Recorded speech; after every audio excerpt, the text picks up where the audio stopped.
Sem Papas na Língua, com Dionísio da Silva.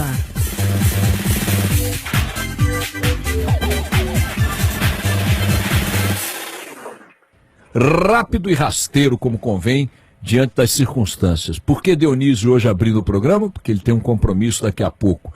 Porque nosso absoluto supremo interesse em tê-lo conosco, porque a alternativa era não tê-lo e a gente não quer ficar sem o Dionísio.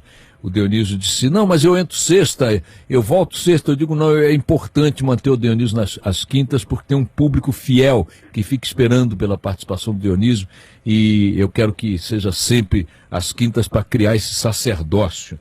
E depois porque a gente tinha prometido semana passada abordar esse assunto de hoje. A segunda questão que eu preciso alertar vocês que estão nos ouvindo agora é o seguinte: nós vamos falar, conforme o prometido, sobre palavras que se tornaram palavrões e sobre palavrões que se tornaram palavras. A história das palavras, a viagem das palavras através dos tempos faz com que elas mudem de significado, de valor moral, né, de tudo, né?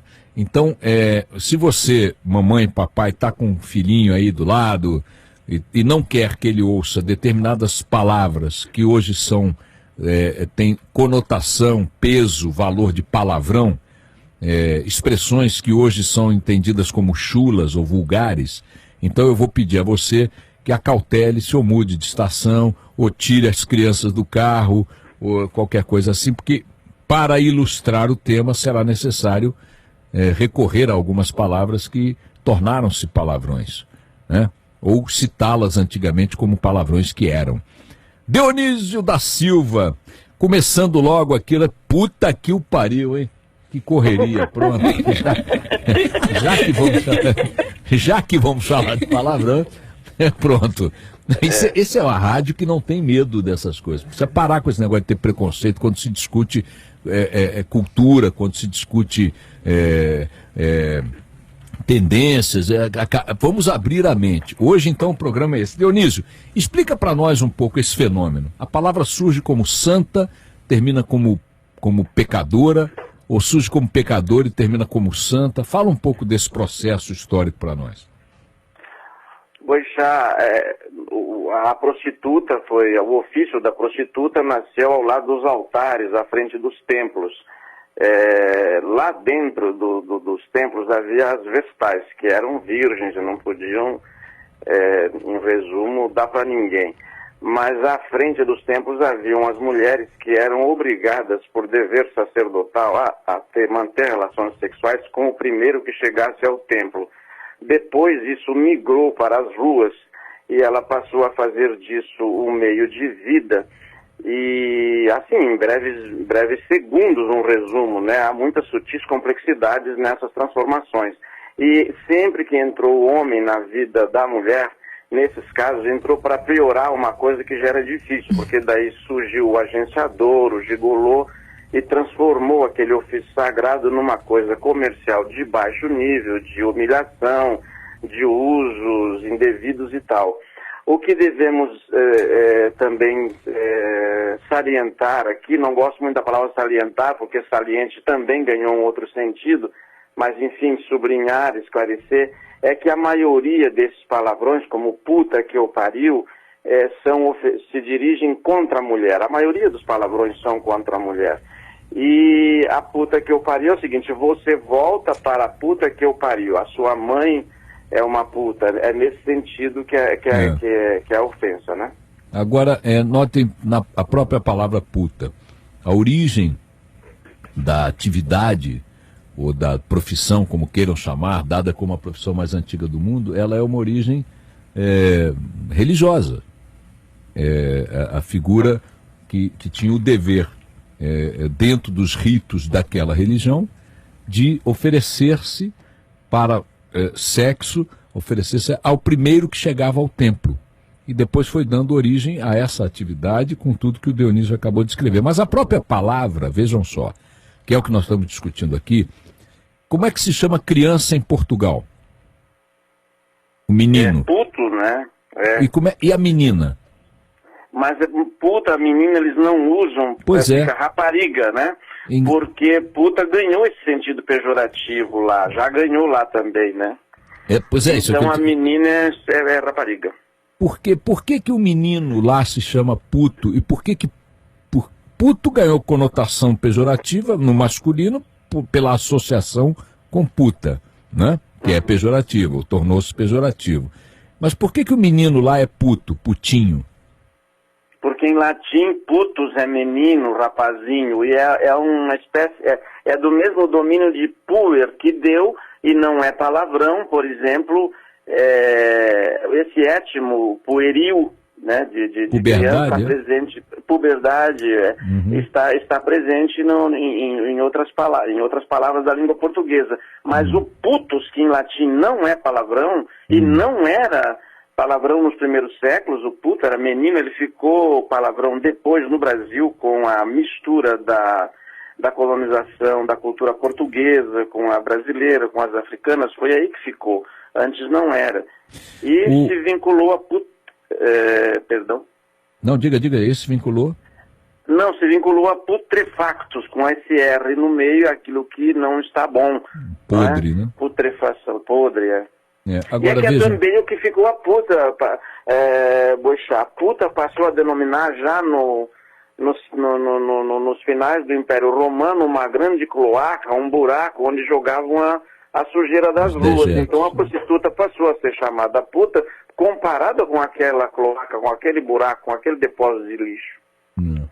Bom, tem uma certa, né, uma certa literatura nessa, né, dentro do folclore e do pejorativo que cerca o nome. Nessa semana nós resolvemos falar sobre os palavrões, minha gente, porque saiu um estudo, uma pesquisa realizada por com 2.000 gerentes de recursos humanos e 3.800 trabalhadores por um instituto de pesquisa que a minha produção omitiu o nome aqui, não sei porquê, que constatou o seguinte, que 64% dos gestores de empresas analisam negativamente um empregado que use termos chulos com frequência, enquanto 57% desses mesmos gestores, Dionísio, disseram ser menos propensos a promover essas mesmas pessoas que falam palavrão. Quer dizer, há foi um site americano chamado Career Builder que fez esse estudo mostrando que pessoas que falam palavrão estão menos sujeitas a promoções e a contratações no mercado de trabalho, pelo menos americano. E a gente estava dizendo exatamente isso, né, Dionísio? Por que isso, né? Por que se criou em torno do palavrão, já que muitas dessas palavras remetem a expressões que eram absolutamente naturais? Veja só, estava pensando isso, Dionísio, além dos exemplos que você vai dar. Hoje, se você chama alguém de escroto, né, é uma palavra que não se usa. Nenhum locutor pode dizer, poxa, que jogada escrota. Por quê? Porque tem a conotação de palavrão. Mas o escroto é uma parte da anatomia masculina. É a bolsa escrotal.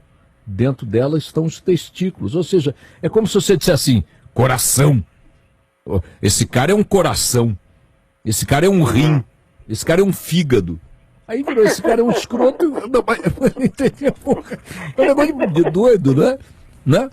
Porra, por exemplo. Mas o saco pegou como sinônimo popular do escroto, né? Um saco.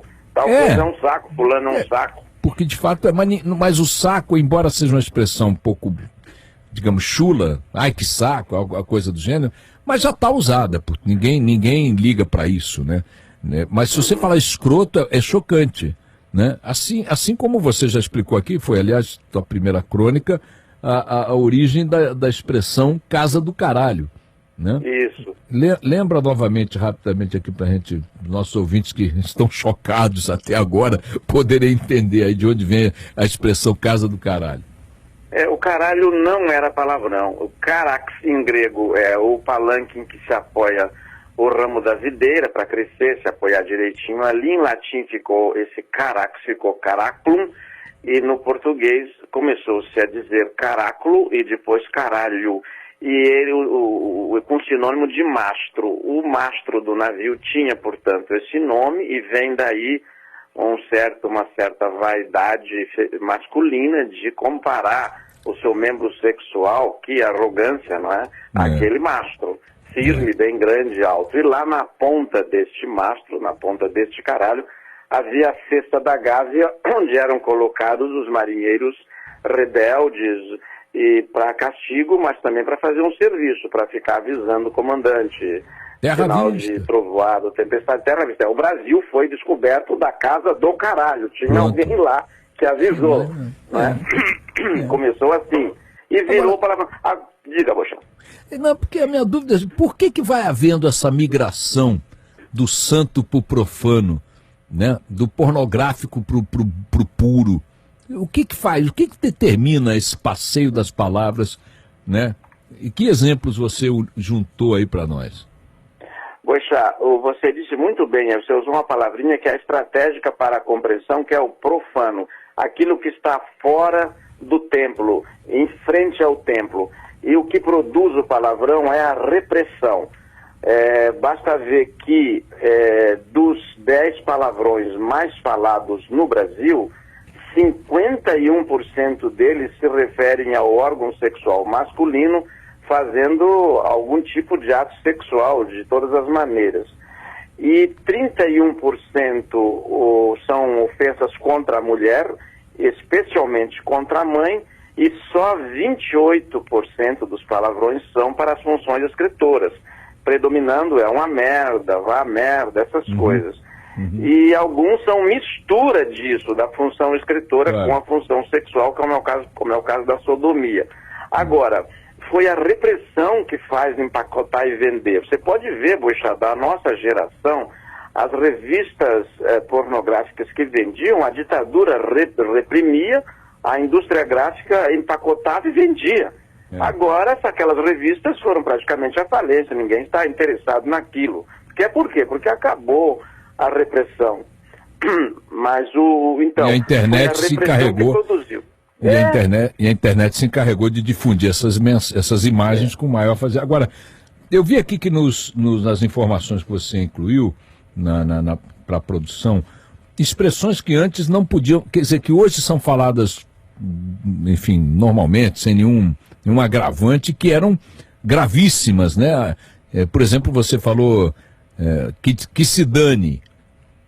Isso. O danar, que ainda esse étimo latino atravessou várias línguas e está inclusive no alemão, no inglês, né? Está na palavra condenar. Inferno era um palavrão absurdo. Aliás, nos Estados Unidos, eu acho que a semana passada uma pessoa não pôde pegar o seu diploma, uma formanda, porque ela disse que ela proferiu a palavra inferno enquanto falava. As outras colegas formandas, quando foi lá buscar o diploma, não entregaram, porque ela tinha proferido essa palavra em público. Isso nos Estados Unidos, hein? De hoje, hein, minha gente? De hoje. De hoje, semana passada. Agora, Boixá, eu preparei aqui umas coisas para você e para nossos ouvintes, e também para Mariana Procópio, que está nos acompanhando aí, porque o lobo famoso está vagabundeando lá pela Europa. Deixa. Ele volta. Deixa, né? Que é, por exemplo, bicha. Você chamou... A bicha, ela passou a ser sinônimo de veado no Brasil, mas em Portugal não. Continua sendo fila. Não é? Porque a bicha ficou sinônimo de veado no Brasil por uma sutil combinação. É o feminino de bicho. Então ele não é bicho. Ele é a fêmea do bicho. Ele é bicha. E outras cidades como Campinas e Pelotas, elas ficaram com a fama de ter muita viadagem, né? O presidente Lula, quando candidato, quase se complica num caco de gravação em Pelotas por causa disso, porque nessas cidades, os barões do café mandavam seus filhos estudar na Europa. Eles voltavam muito bem vestidos, com punhos de renda, semelhavam mulheres, e quando iam caminhar com as ruas não calçadas, eles tinham que saltar as pocinhas. Salta-pocinhas ficou sendo viado. O Zé Ruela, que você usou há pouco aí, também é ofensivo, porque essa Ruela, alude ao ânus, né? É um dos palavrões. A palavra